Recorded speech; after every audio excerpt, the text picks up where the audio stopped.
Muy buenos días tengan todos ustedes. Primero que nada, pues le agradezco a Jesús Felipe por sus palabras y por su invitación a participar en este 76 reunión anual de salud pública. Le agradezco mucho a Alma Enríquez, que nos hizo favor de reimprimir esta Carta de Ginebra, que es el resultado de la última reunión de promoción de la salud, ¿sí? Y bueno, pues me siento muy honrado de poder presentar esta conferencia en honor al maestro doctor Jesús Comates Rodríguez, quien fue, pues yo ahora sí que yo voy a decir, mi jefe más querido de toda mi historia laboral. Para hacer esta presentación quise iniciar primero con una parte de contexto personal, porque creo que, bueno, ya en la parte del currículum se dijo algo, pero creo que valdría la pena hacer esa reflexión. Yo entré a trabajar al Seguro Social en la Dirección de Prestaciones Sociales. Yo nunca trabajé en el Seguro Social en el área de prestaciones médicas, siempre en el área de prestaciones sociales, ¿sí? Y venía de la Secretaría de Educación Pública, donde habíamos trabajado en el programa de primaria para todos los niños. Me tocó a mí encabezar el programa que se llama Casa Escuela, que fue el último de los programas con los que se alcanzó la cobertura o el acceso universal, porque una de las cosas que aprendí con el maestro Fernando Solana, que era el secretario de Educación, es que la obligación del Estado es dar el acceso. El acceso universal es la responsabilidad del Estado. Ya la cobertura depende de las personas y de las familias, porque pues yo puedo tener acceso a la vacunación, pero no ir. Y entonces tengo el acceso universal, aunque no tenga la cobertura. Y alcanzamos el acceso universal, de ahí pasé a trabajar a la Dirección General de Educación para Adultos y soy fundador del Instituto Nacional para la Educación de los Adultos. Quise hacer esta pequeña separación. Fíjense cómo algunas palabras pueden tener significado o algún orden de palabras, ¿eh? Dirección General de Educación para Adultos, o sea, es la dirección general que educa a los adultos. Instituto Nacional para la Educación de los Adultos. El instituto está ahí para que los adultos se eduquen a sí mismos. Si se fijan, con una pequeña palabra puede tener significados, ¿sí? ¿Sí? Entonces, después, había en esa época un conflicto severo entre el maestro, el doctor Guillermo Soberón, que era el secretario de Salud, con el licenciado Ricardo García Sáenz, que era el director general del Seguro Social, y eso obedecía precisamente a que estaban en proceso la descentralización de los servicios de IMSS-Coplamar, ¿sí? Porque el director García Sáenz no quería que se los quitaran y al mismo tiempo Soberón estaba impulsando esta descentralización. Exactamente lo que ahora estamos dándole marcha atrás, ¿sí? Ahora están regresando todos los servicios que eran estatales a IMSS Bienestar, ¿no? El discurso en esa época del director general del Seguro Social les decía, en un día como hoy el seguro dio tantas consultas, realizó tantas operaciones, tomó tantas radiografías. Sí, y en algún momento dado busqué acercarme con él y le dije, señor, ojalá que algún día su discurso cambie y usted diga, en el Seguro Social el día de hoy dejó de dar tantas consultas, dejó de tomar tantas radiografías, dejó de hacer tantos exámenes gracias al fomento de la salud. ¿Sí? El día que se presentó el programa, y esto fue allí en Lázaro Cárdenas, Michoacán, ¿sí? El director general declaró y dijo que este era el inicio de la tercera etapa de la seguridad social en México. La primera había sido curativa, la segunda era preventiva y la tercera sería el fomento de la salud. En 1988 me invitaron a participar en el equipo que apoyaba al doctor Jesús Comates en la construcción del Programa Nacional de Salud para el Plan Nacional de Desarrollo 88-94. Estamos hablando de la época de Carlos Salinas, ¿sí? Cuando nos presentó el anteproyecto, pues yo le dije, disculpe usted, maestro, pero le falta qué hacer por los estudiantes y qué hacer con los estudiantes, ¿sí? Y porque la mayoría de los mexicanos, pues algo tenemos que ver con las escuelas, o porque nuestros hijos, nuestros nietos, nuestros sobrinos, o porque somos maestros, o porque somos alumnos, ¿sí? Al terminar el Plan Nacional de Salud me distinguió diciendo, dice, yo tengo más años de ser médico que Rafael de haber nacido, ¿no? Sin embargo, él tenía razón. ¿Sí? Y después reconoció a todo el grupo con algo que se me quedó grabado y que lo comparto con ustedes. Decía, para los viejos los tiempos son cortos porque ya han visto todo. Gracias por hacer mis tiempos nuevamente largos. Me invitó como director general de Educación para la Salud, pero le dije que recién habían achicado de dirección general a la dirección de área Educación para la Salud y que en la Secretaría de Programación y Presupuesto no lo iban a ver bien. Y entonces le propuse mejor llamarla Dirección General de Fomento de la Salud. Porque por un lado era un mensaje de paz al Seguro Social, que además el maestro nos dijo, consideraré una grave desaveniencia cualquier pleito entre los funcionarios de salud con los funcionarios de Seguro Social. Y además nos permitía reunir dos direcciones, la de Educación para la Salud y la de Participación Social por la Salud.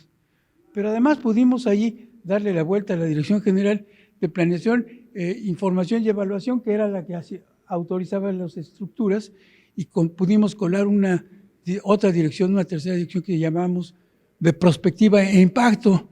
Pues era lo mismo que Planeación y Evaluación, pero bueno, pues no nos pensaron que se duplicaba.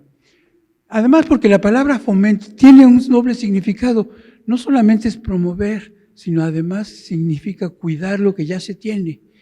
Y además, bajo otra acepción, pues es dar calor para que un proceso madure, ¿sí? Y nosotros le agregamos para que madure la cultura de la salud. La Dirección de Educación tenía dos subdirecciones, la de contenidos educativos y la de comunicación educativa. Ahí también logramos eludir que no nos limitara la Dirección de Comunicación Social, y entonces contamos con nuestro propio departamento de diseño gráfico, audiovisual y de vinculación con medios. Ahí es donde su presidente Jesús Felipe nos hizo favor de apoyar en la parte que coincidimos trabajando allí en Fomento de la Salud, ¿no? Y la de Participación Social tenía dos subdirecciones, la de Capacitación y la de Promoción Organizativa. Ahora, en el contexto nacional, primero, quienes no lo hayan leído es muy importante que lo hagan. En 1978 salió la Declaración de Alma-Ata de la Atención Primaria de la Salud, esto es en Kazajistán. Ahí se reunieron los países miembros de la OMS para sentar las bases y plantearse un fin, una finalidad que era para todo el mundo, que era alcanzar la salud para todos en el año 2000 y enfrentar las enormes inequidades económicas y sociales de aquella época. En 1979 nació IMSS-Coplamar, ¿sí? La atención primaria para la salud vincula intrínsecamente a la salud con el desarrollo, con lo comunitario y lo social.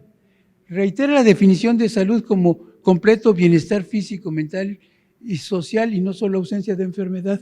A mí me gusta agregarle y emocional, porque también es importante sentirse bien, ¿sí? Y lo declara derecho humano fundamental, lo convierte en propósito multisectorial con el derecho y el deber de participar individual y colectivamente en su planeación y su aplicación. En 1984 se reforma el artículo 4 de la Constitución Política de los Estados Unidos Mexicanos y la protección de la salud se convierte en derecho constitucional, ¿sí? Se publica la Ley General de Salud. En 1985 se implanta el programa de fomento de la salud como inicio de la tercera etapa del IMSS y en 1988 nace la Dirección General de Fomento de la Salud. Estamos próximos a cumplir, estaría próximo a cumplir 35 años, ¿verdad?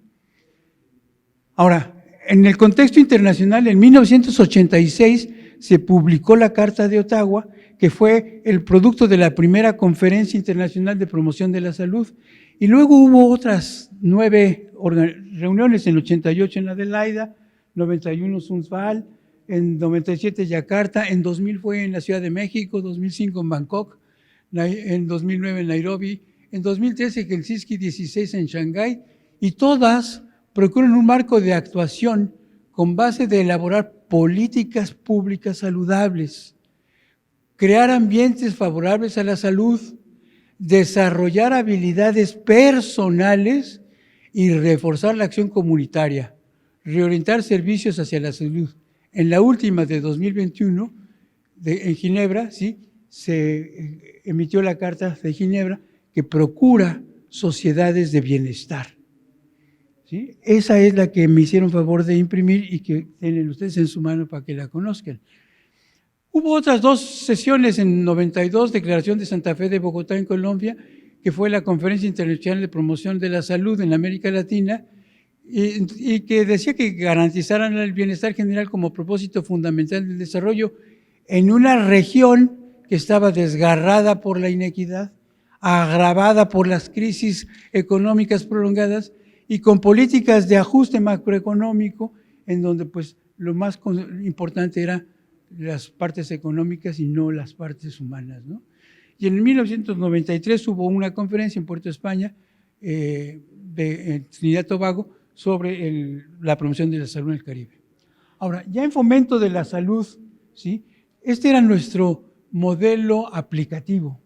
Decíamos que al centro estaba la unidad de atención primaria y por fuera estaba la organización escolar a la que asistían todos los niños, estaban los padres de familia y los maestros involucrados, la organización laboral en donde trabajaban todas las personas y cómo estaban organizados, la organización vecinal, esto es la organización en las comunidades en donde las personas viven y demás, y la organización deportiva, porque pues todos los niños y adultos también practicaban deportes y tenían toda una estructura organizativa. Pero además estaban los medios de comunicación masiva. En aquella época pues no teníamos redes virtuales ni TIC, ¿no? O sea, pues era la televisión y lo que ellos querían y la radio, ¿no? Pero además las personas utilizaban el transporte público, ¿sí? Y acudían a mercados o a comercios a adquirir sus cosas. Y esto todo era los universos donde podíamos alcanzarlos. Finalmente, lo que llamábamos puntos de convergencia colectiva, o sea, puntos en donde la gente acudía y se acercaba, pero no se quedaba tiempo, ¿no? Como las iglesias, los cines, los teatros, los parques, los estadios, centros recreativos o culturales y otros. Ahora, ¿qué decisiones tomamos? Primero, que la organización laboral del sector privado pues era la responsabilidad del Instituto Mexicano del Seguro Social, pues son sus asegurados y derechohabientes, ¿no? Y el principal grupo de asegurados y derechohabientes, que es el propio Seguro Social, pues el Seguro Social tiene cerca de 400,000 trabajadores, es por mucho la organización con mayor número de asegurados del Seguro Social, y de ahí nació el programa Fomento a la Salud de los Trabajadores del IMSS, ¿sí? Y luego, por otra parte, en el sector público, pues el ISSSTE le tocaba atender a todas las organizaciones del gobierno federal, pero a su vez estaba la Pemex, Sedena, la Defensa Nacional, la Secretaría de Marina, pues que atendían a quienes les correspondiera. Los medios de comunicación masiva permeaban toda la sociedad y en algún estudio que hicimos vimos que la televisión era el medio que tenía el mayor impacto, ¿sí?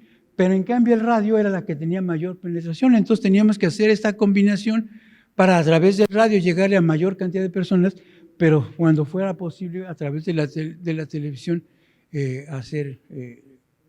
tener mayor impacto. Y formamos lo que se llamaba el Comité de Comunicación Educativa del Sistema Nacional de Salud, en donde armonizábamos todos los mensajes, porque el objeto era que el mismo mensaje fuera repetido por todas las instituciones al mismo tiempo y de esa forma tuviéramos mejor impacto.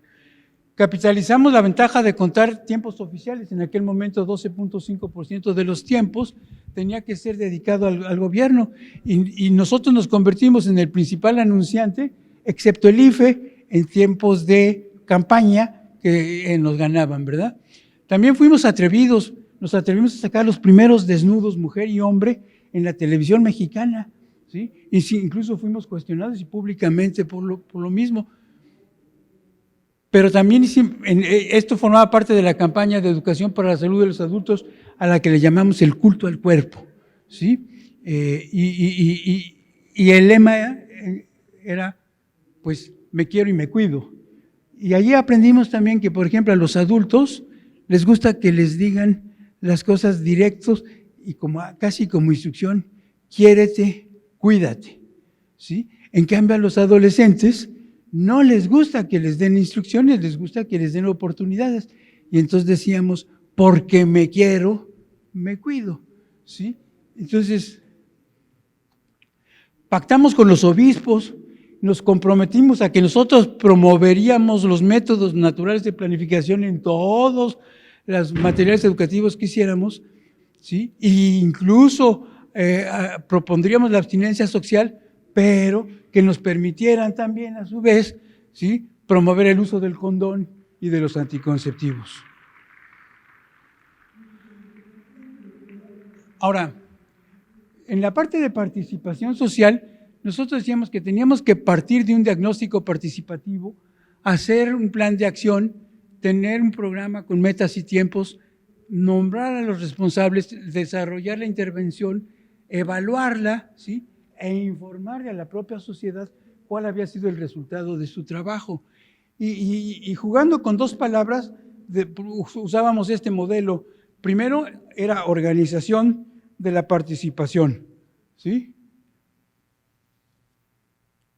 Aquí. No se ve. Bueno, organización de la participación.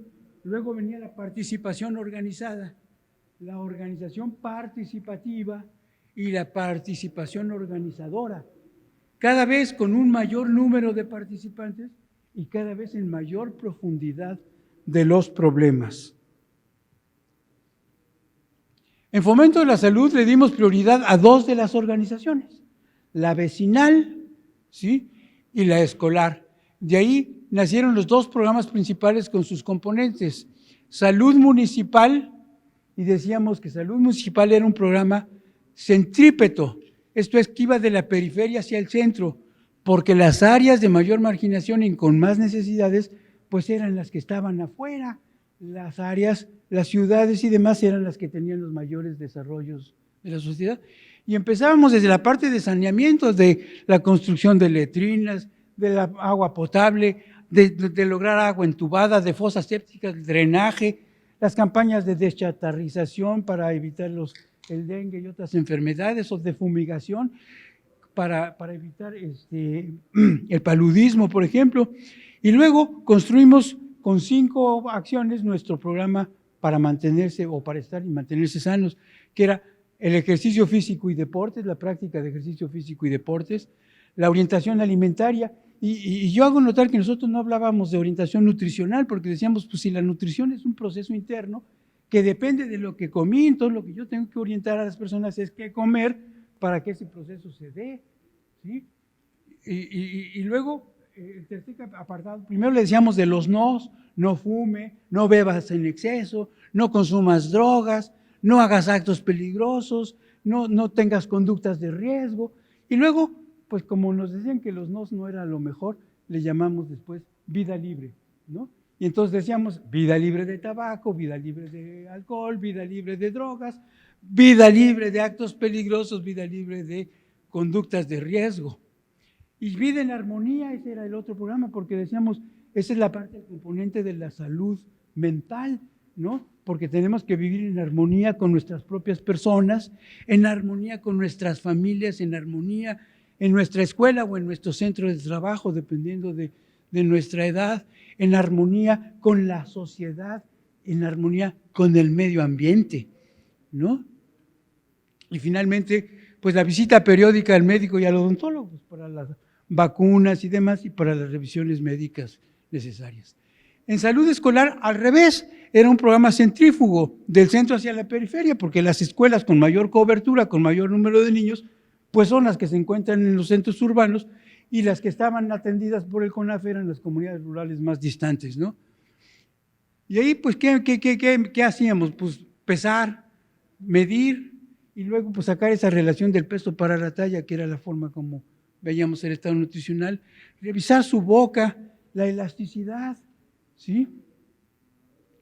La postura, el pie plano, revisar la vista, revisar el oído, pues porque un chico que no ve bien, pues difícilmente va a poder aprender, ¿sí? Y luego construimos el manual de Más vale prevenir con el CONAFE y el manual de salud para los pueblos indígenas con la Dirección General de Educación Indígena, pero la parte más importante fue que logramos meternos a los contenidos de los libros de texto. Yo le decía al maestro Kumate, pues sí, un anuncio sale y se va, pero los libros de texto en muchas familias son el único libro que tienen en la casa. el libro que permanece en la casa y lo que logremos colar ahí de contenidos de educación será lo más importante. Y luego, pues con el apoyo de los diseñadores industriales de la UAM, nos diseñaron un pequeño remolque. Se los voy a platicar porque fue muy bonito. Yo lo que les ofrecía es, cuando terminen la maqueta, ustedes se lo presentan al secretario. Y terminaron la maqueta y se lo llevamos al secretario y después de que se la explicaron, nos dice, ¿y ahora qué sigue, Rafa? ¿No? Le dije, pues ahora vendría el prototipo, maestro. ¿Y eso cuánto vale? Pues en aquella época, pues como 20,000 pesos, maestro. Autorizado. Entonces yo les dije a los chavos, miren, ya no se quedó nada más en el diseño del Ferrari que nunca van a construir, ¿no? Ahora sí ya tienen el diseño de una unidad que pueden construirse y la van a construir y ustedes construyen el prototipo. Y cuando lo terminen se lo presentamos al maestro Kumate, ¿sí? Y lo terminaron y lo llevamos, la unidad móvil, la instalaron ahí en el patio de la Secretaría, ¿sí? Y bajó y la vio y me dice, ¿y ahora qué sigue, Rafa? ¿No? Le digo, pues ahora ya vendría la construcción y la promoción de muchas de estas, ¿no? Y me dijo, mi hermano era en esa época regente, y me dijo, si tu hermano pone una para cada delegación, yo pongo una para cada estado. Pues yo le dije a mi hermano, oye, me tienes que ayudar, y me ayudó. Y le dije todo, le dije, incluyendo el Distrito Federal, ¿verdad, maestro? Incluyendo el Distrito Federal, ¿no? Y entonces construimos esas 32 de los estados, más las 16 de las delegaciones, y se repartieron por todo el país. La característica es que tenía que ser lo suficientemente ligeros para que la pudiera remolcar un Volkswagen, que era el vehículo que contaban, ¿no? Y que terminó siendo prácticamente un closet móvil en donde llevábamos el equipo. No queríamos trailers porque los trailers pues requerían un chofer y luego la caja es costosa y todo eso, ¿no? ¿Y qué hacíamos ahí? Pues medíamos la estatura, pesábamos, sacábamos esa relación de peso-tallo. Ahí validamos también la cinta braquial para niños. Existía la cinta braquial para preescolares, pero no se utilizaba para los niños de educación primaria. Revisábamos la boca, la caries dental era la enfermedad más diseminada y puede ser que siga siendo, y hacíamos una profilaxis dental con un robotito que le pusimos de nombre Oscarito en la época de las Guerra de las Galaxias, ¿verdad? Y con el que se podía hacer profilaxis dental, ¿no?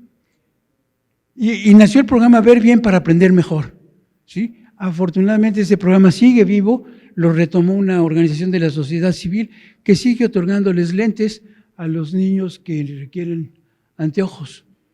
Y otro programa que Oír Bien, el mejor comienzo, pero ese sí no siguió.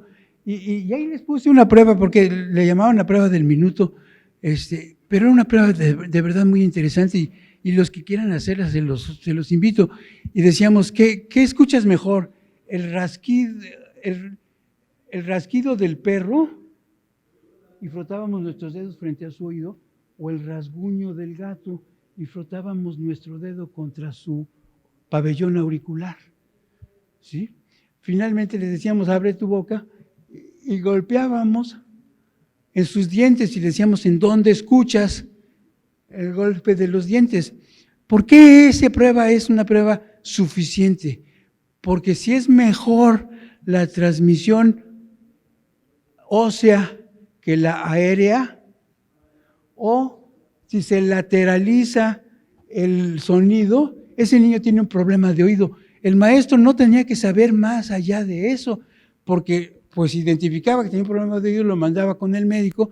Encontramos unos equipos que yo no sé si que se sigan existiendo, que se llamaba audioscopio, ¿no? Que eran como un otoscopio para ver el oído medio, pero además tenía algunos puntitos de vibración para poder medir la capacidad auditiva de los niños. Y el vacío lo hacía con un hule esponja que tapaba el resto del conducto auditivo. Pues eran cosas muy simples, pero que nos ayudaban también a identificar los trastornos auditivos. Se detectaba la hiperflexibilidad articular si flexionando el pulgar toca el brazo, tiene hiperflexibilidad y entonces tiene riesgo de tener problemas de salud, problemas de postura, pues con simplemente una plomada que tenía que pasar en medio de las nalgas, ¿no? Y el pie plano, pues con un escalón y un espejo inclinado que podía medir. Todas estas cosas, el chiste era que los profesores mismos pudieran hacer la parte de detección y canalizar a los niños a corregirlos. Porque pues un pie plano, pues casi con ejercicios y plantillas se puede corregir y dejar de tener problemas articulares después.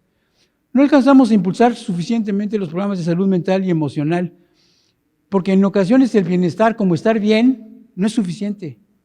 Demanda también sentirse bien, relacionarse bien. Y creamos el programa que llamamos alfabetización emocional y decíamos, para enseñar a leer a quienes saben leer libros, pero no saben leer emociones. Y eso es especialmente importante con los profesores.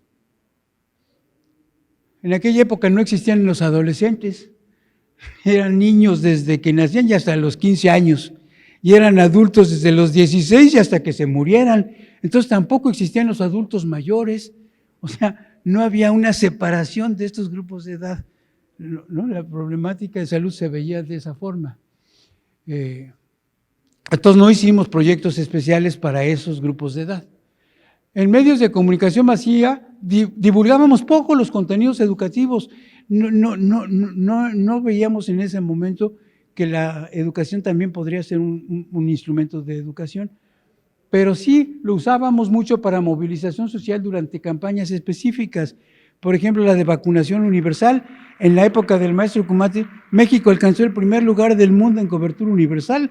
Más del 90%, 95, 96% de los niños menores de 1 año tenían la cobertura completa de vacunación y alrededor del 90% de los niños mayores de 5 años seguían manteniendo sus coberturas completas. O sea, México fue estrella en ese sentido. Y también la antirrábica, porque todavía la rabia estaba presente y entonces teníamos que promover que iban a vacunar a perros y gatos. Luego también la campaña. Bueno, el doctor Kumate decía, mi programa preferido es la vacunación universal, pero el programa preferido del presidente es la planificación familiar. Entonces, toda esta parte de la reproducción y que no antes de los 20, no con mayor frecuencia de 2 años entre un embarazo y otro y cosas por el estilo, pues que nos ayudaban a ir haciendo esta parte de la planificación familiar. La lactancia materna. En la época del maestro Kumate se redujo cerca del 90% de las muertes de diarrea de los niños, ¿sí? Por el programa de rehidratación oral, ¿sí? Con unas salecitas que se llamaba Vidasuero oral, que se regalaban para cuando las personas tenían diarrea, y se redujo cerca del 90% la mortalidad de los niños por deshidratación. Y contra las infecciones respiratorias agudas, en donde tuvimos un menor impacto, alrededor de un 25-30% de reducción. Contra las enfermedades de transmisión sexual, ya el maestro Soberón había iniciado con la promoción del uso del condón, pero también nosotros lo reforzamos, ¿no? Y luego pues, las campañas, decíamos, de fumigación y deschatarrización. Y nació un programa que se llamaba El Mensajero de la Salud, en donde las estaciones de radio permitían que sus locutores en sus propias palabras dieran mensajes de salud. Nosotros les proporcionábamos una carpeta con los mensajes principales de salud a los que se podía hacer referencia dependiendo de la época del año en que nos encontrábamos, ¿no? En aquella época las enfermedades no transmisibles les llamábamos crónico-degenerativas, que sí, la verdad que suena re feo, ¿verdad? Ahí estaba incluida la diabetes 1, la diabetes 2, el tipo 2, ¿no? La hipertensión, el cáncer cervicuterino, ya nos acaban de dar una magnífica plática sobre el cáncer cervicuterino, ¿no? El cáncer mamario que iniciaba ya a ir creciendo. Y también hablábamos del cáncer de próstata y de testículos. Ahora sí que en la equidad de género, aunque no tienen la misma dimensión, ¿no? Y de las adicciones, pero prácticamente en aquella época pues era contra el alcohol y el tabaco. Porque México se decía, no es un país consumidor de drogas, es un país de paso, ¿sí? Y las drogas se van. Pero pues precisamente también ahí empezó a quedarse y empezó a crecer el consumo primero de marihuana, luego de cocaína. Hoy día pues lo que más me preocupa es el cristal, ¿no? porque la verdad es que es muy, muy severo. Y aunque el fentanilo está causando muchas muertes en Estados Unidos, pues está todavía bajo aquí en México, pero también va creciendo, ¿no? Adaptamos el libro de Para la Vida, que es un libro que habían sacado la OMS, la UNESCO y la UNICEF juntos, y se lograron editar más de 2 millones de ejemplares. Yo les decía, editen para sus trabajadores y nos regalan para que nosotros los repartamos con los que no tengan padrinos, y así pudimos conseguir más de 2 millones de libros. Y los manuales que ya dijimos de salud de los pueblos indígenas y más vale prevenir. Ahora, en el contexto mundial, ¿no? En 1986 en Ottawa, ¿sí?, se emitió la Carta de Ottawa, que afirma que son prerequisitos para la salud, la paz, la alimentación, la educación, la vivienda, el ingreso, un ecosistema estable, la justicia social y la equidad. Ese es el nacimiento propiamente de la promoción de la salud en el nivel mundial, ¿no? Vino a cambiar el paradigma e indujo a pensar que la salud no como un objetivo, sino como una fuente de riqueza de la vida cotidiana que se requería proporcionarle a los pueblos los medios necesarios para mejorarla y ejercer mayor control sobre ella. Subraya el rol activo y consciente de las personas en el logro pleno de su potencial, que no van a alcanzar si no disponen de condiciones básicas para satisfacer sus necesidades y así poder alcanzar el bienestar. En ese sentido, la salud se basa en el progreso social. Los habitantes de un país pueden ser felices y sacar provecho de sus vidas en la medida que gocen de salud, de buena salud. Busca vincular el desarrollo social con la salud pública para tener bienestar. Puso de relieve el hecho de que la promoción de la salud va más allá de la asistencia sanitaria y debe de figurar en la agenda pública, política, como un hecho relevante cuyas consecuencias sean consideradas por todos los sectores y en todos los ámbitos de gobierno. Esto no lo hemos conseguido en los salubristas porque en el momento en que hablamos de la salud dicen, pues eso le toca a salud, ¿sí? Ahí decía que era una disciplina transversal la promoción de la salud que identificaba 3 grandes estrategias: promover la condición de condiciones sanitarias esenciales, facilitar que todas las personas puedan alcanzar y conservar un estado de salud integral y mediar en favor de la salud entre distintos intereses existentes en la sociedad. Y para estas estrategias trazaron 5 líneas de acción: establecer una política pública que favorezca la salud, crear entornos que apoyen y propicien la salud, fortalecer la acción comunitaria en favor de la salud, desarrollar las habilidades personales de la población y reorientar los servicios de salud. En Adelaida, en el 88, se definió que la política pública saludable es aquella que se propone crear ambientes favorables para que las personas puedan disfrutar de una vida saludable, y estableció como una referencia importante el de los determinantes de la salud, ¿sí? De hecho, la Organización Mundial de la Salud puso en marcha la Comisión de Determinantes Sociales hasta el 2005, fíjense, en 88 se definieron los determinantes, pero fue hasta 2005 cuando se pudo establecer la comisión, y decía que tenía que recabar los datos científicos sobre las medidas e intervenciones posibles en favor de la equidad sanitaria. El doctor Kumate decía que la vacunación universal era la primera gran equidad de la salud, porque todos los niños de todas las clases sociales y de todas las poblaciones estaban protegidos igualmente contra enfermedades, ¿no? Y procurar un movimiento internacional para alcanzar ese fin. Hizo el llamamiento a los gobiernos para que tomaran la iniciativa de acción mundial sobre los determinantes sociales de la salud. Ahora, es esencial que los gobiernos, la sociedad civil, la Organización Mundial y otras organizaciones internacionales se unan para adoptar medidas encaminadas a mejorar la vida de los ciudadanos. Alcanzar equidad sanitaria, decían, es posible alcanzarla en una generación, en el lapso de una generación, ¿sí? Y que ese era el momento adecuado para hacerlo. Pues no fue.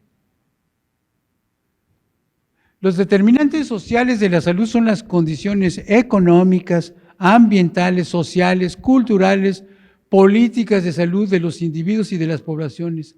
Al actuar en los determinantes que inciden en la salud, mejoramos la calidad de vida, la independencia funcional, la autonomía funcional, ¿sí?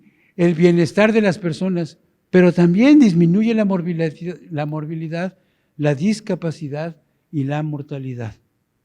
Es importante tener presente que para modificarlas, primero había que establecer cuál es la relación directa entre los efectos de la salud en la población, y decían, hay que encontrar la causa de las causas. Se pretendía poner en marcha para hacer frente a los de la población más desprotegida, y constituía una oportunidad para contribuir a modernizar y hacer más eficiente el esquema de operación del sector salud. En la tercera reunión de Sundsvall, Suecia, en el 91, se dedicó principalmente a señalar la interdependencia que existía entre salud y medio ambiente, ¿sí? En todas sus dimensiones.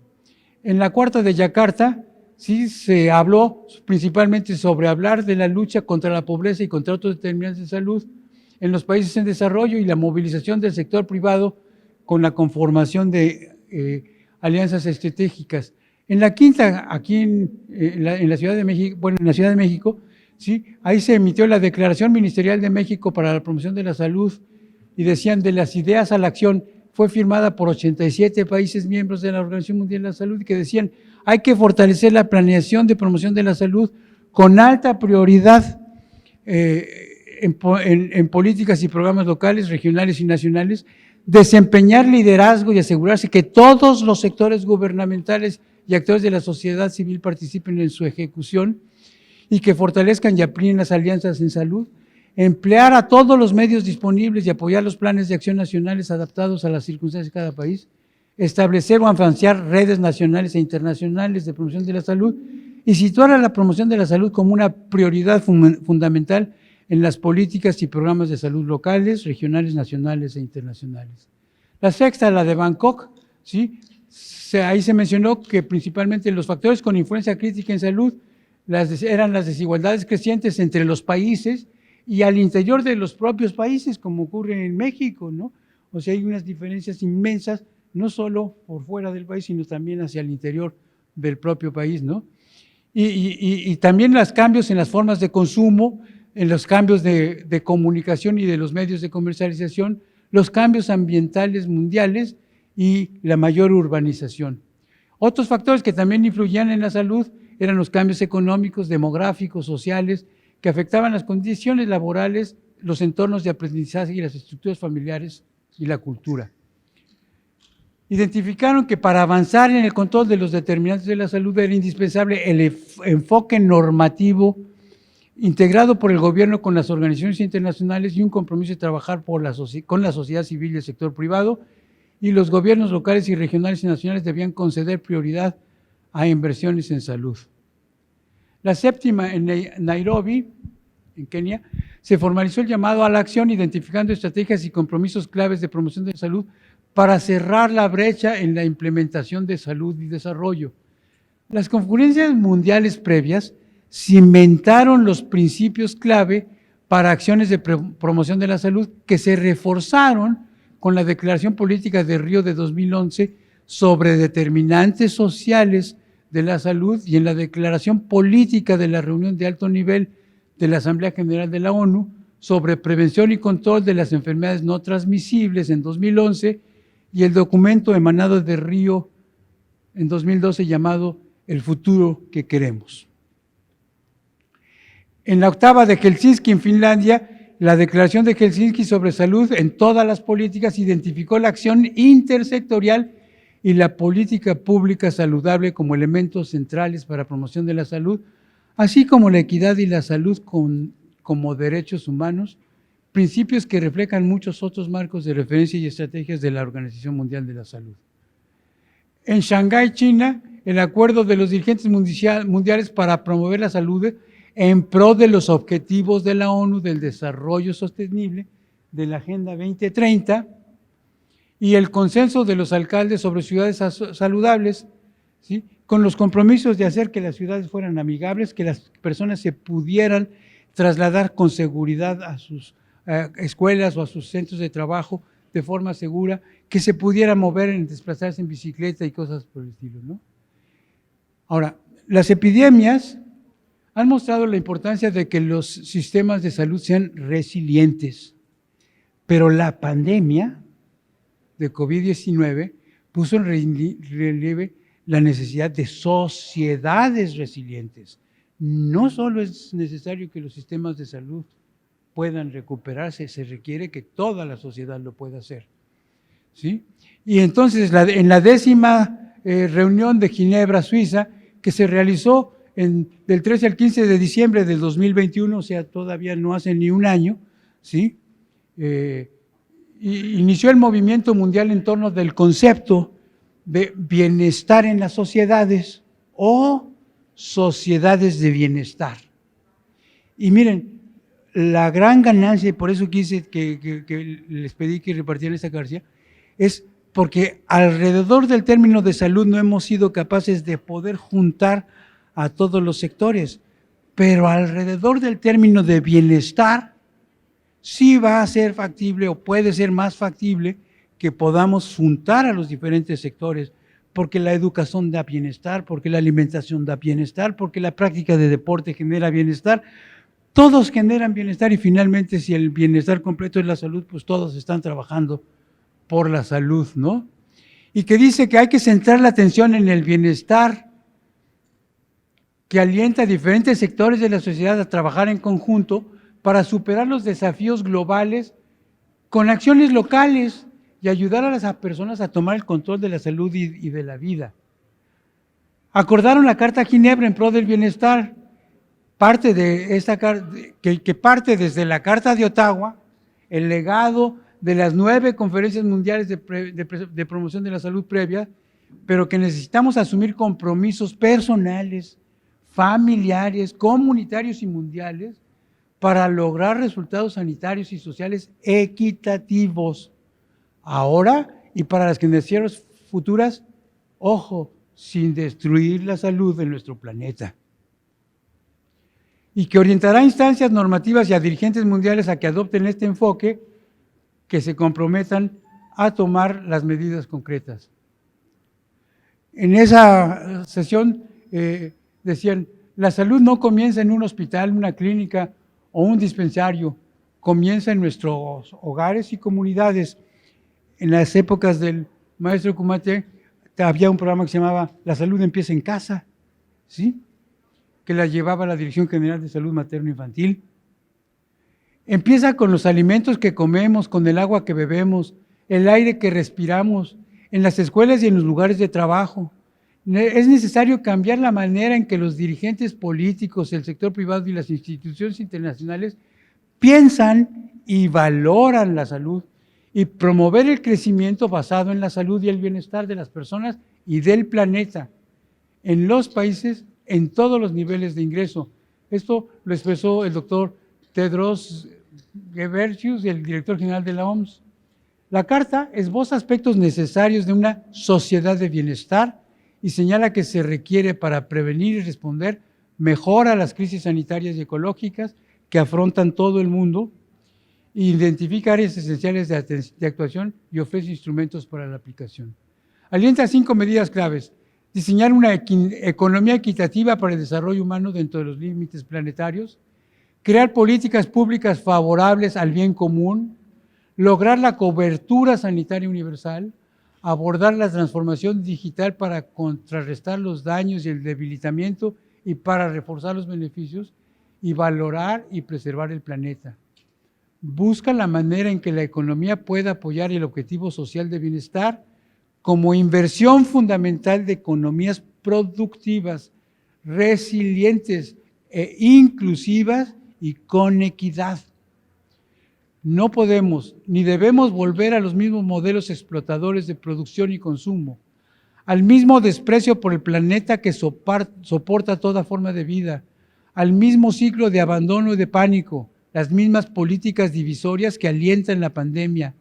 Modificar el panorama mundial de desarrollo precisa que el bienestar de las personas y del planeta ocupen lugar central que defina el progreso de la humanidad.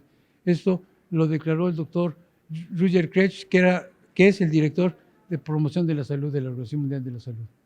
En esta carta hace un llamamiento a las organizaciones no gubernamentales y cívicas, a los círculos académicos, los gobiernos, las organizaciones internacionales y a todas las partes interesadas para trabajar en alianzas con todos los sectores de la sociedad en favor de la aplicación decisiva de las estrategias en favor de la salud y del bienestar, a impulsar la transformación hacia sociedades de bienestar en todos los países y con especial atención a las poblaciones más marginadas. En su avance, los países deben priorizar la salud como parte del ecosistema más amplio que abarque factores medioambientales, sociales, económicos y políticos. La cobertura sanitaria universal basada en una sólida atención primaria de la salud debe de estar al centro de los empeños como la piedra angular de la estabilidad social, económica y política. El relato en torno a la salud se deberá reformular ya no como costo, sino como una inversión en nuestro futuro común y de otra campaña de alimentación sin dejar a nadie atrás. Quise plantear para cerrar mi plática, pues que pudiéramos ir con algunos compromisos, por lo menos en lo personal, en lo familiar. El bienestar es una opción y una decisión que debemos aplicar en lo personal, lo familiar, en nuestro círculo de influencia y que debemos de tratar de catalizar e impulsar a todos los grupos y en todos los niveles. Aceptar la urgencia de buscar la transformación hacia sociedades de bienestar sostenibles y sustentables, comprometidas a conseguir mayor equidad en la salud física, mental, emocional, espiritual y social. Aplicar principios de economía circular con transformaciones urbanas sostenibles, respeto y preservación del ecosistema, eliminar toda forma de discriminación e injusticia, incluida la marginación, buscar alianzas con la sociedad civil para fortalecer el tejido y la solidaridad, contribuir a alcanzar el acceso y la cobertura universal a servicios de salud y capitalizar el cambio tecnológico y transformación digital como oportunidad de conexión, de educación, para ser más eficaces y más eficientes.